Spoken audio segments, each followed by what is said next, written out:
Prestigious Pew Research Center of the United States has run an opinion poll. It was done in Pakistan and it hunted the answer to this question: what is the greatest threat to the country of Pakistan? Surprisingly, 53% of the Pakistanis think that India is the biggest threat to their country. Only 23% thought Taliban was a threat. اوپر دو غلامیاں مسلط تھیں. ایک غلامی انگریز کی، وہ تھی عسکری سیاسی ریاستی غلامی، اور ایک تھی ہندو کی. یہاں تک کہ سماجی غلامی ہندو کی. ہندوؤں کے رسوم و رواج، ہندوؤں کے تہوار یہ ہم مناتے تھے، آج بھی مناتے ہیں. ہمیں انگریز اور ہندو کی دوہری غلامی سے نجات دے. انگریز کی غلامی بھی ہم پر تھی، ہندو کی بھی تھی. ہندو کی معاشی غلامی میں ہم مبتلا تھے. ہندو بنیا ایک گاؤں میں بیٹھا ہوا ہے اور وہ سود پر رقمیں دے رہا ہے اور مسلمانوں کی زمینداروں کی زمینیں ہتھیا رہا ہے.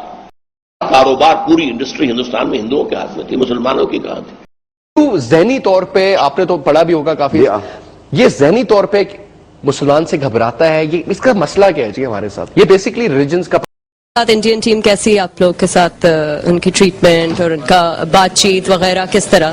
دیکھیں جی، ایک چھپا نہیں سکتا یا جھوٹ بول نہیں سکتا. جتنی بھی ہم کوشش کر لیں، جتنا بھی ان کی طرف ہاتھ بڑھائیں، لیکن جو ہمارا دل ہے وہ ان کا نہیں ہو سکتا. ہم لوگ اندر سے جو جس قسم کے ہم لوگ ہیں پاکستانی، وہ نہیں ہو سکتے. چاہے اس پہلے بھی مینشن کر چکا ہوں کہ دونوں ملکوں کے جو کانٹیکٹس جو آپس میں خراب ہوئے ہیں وہ ہوئے ہیں بھی میرے خیال میں میڈیا کی وجہ سے، اس لیے کہ وہاں کا میڈیا بہت زیادہ خراب.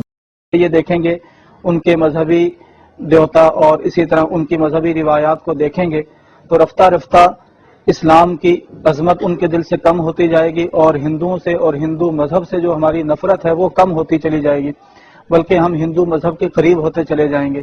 تو اس لیے حکومتی ذمہ داری ہے بحیثیت اسلامی مملکت کے حکمران ہونے کے کہ وہ اس طرح کے تمام چینلز پر پابندی لگائیں. بخت سنگھ دھماکے کرنے والا شخص سکھ، اگر پوری دنیا پہلی دفعہ قیام پاکستان کے صرف 2 ماہ بعد اکتوبر 1947 میں پاکستان کا پانی روک لیا. ان دنوں مہاجرین کی آمد جاری تھی اور ملک کو شدید غذائی قلت کا سامنا تھا. پاکستانی علاقوں میں ان دنوں گندم کی بوائی کے وقت پانی کی ضرورت کئی گنا بڑھ جاتی ہے. بھارت نے اسی مجبوری سے فائدہ اٹھاتے ہوئے بلیک میل کرنے کے لیے پاکستان کا پانی روک لیا.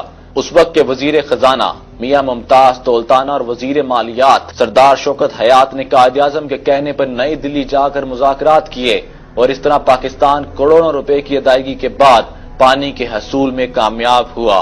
بھارت نے صرف 6 ماہ کے لیے پانی فراہم کرنے کا معاہدہ کیا اور 1 اپریل 1948 کو تنگ نظر اور انتہا پسند ہندوؤں کی جانب سے پاکستان کے ساتھ اپریل فول منایا گیا اور پاکستان کو ایک دفعہ پھر پانی سے محروم کر دیا گیا. بڑی مشکل سے ہندوؤں سے لڑائی کر کے، ایک بہت بڑی جنگ کر کے پاکستان، فزیکلی نہیں لیکن ایک آئیڈیالوجیکل جنگ کر کے پاکستان اور قائد اعظم نے پاکستان بنایا تھا. اور اس کا ظاہر کہ ہندو کتنا رذیل ہے وہ پاکستان بننے کے فوراً بعد ہی ہو گیا.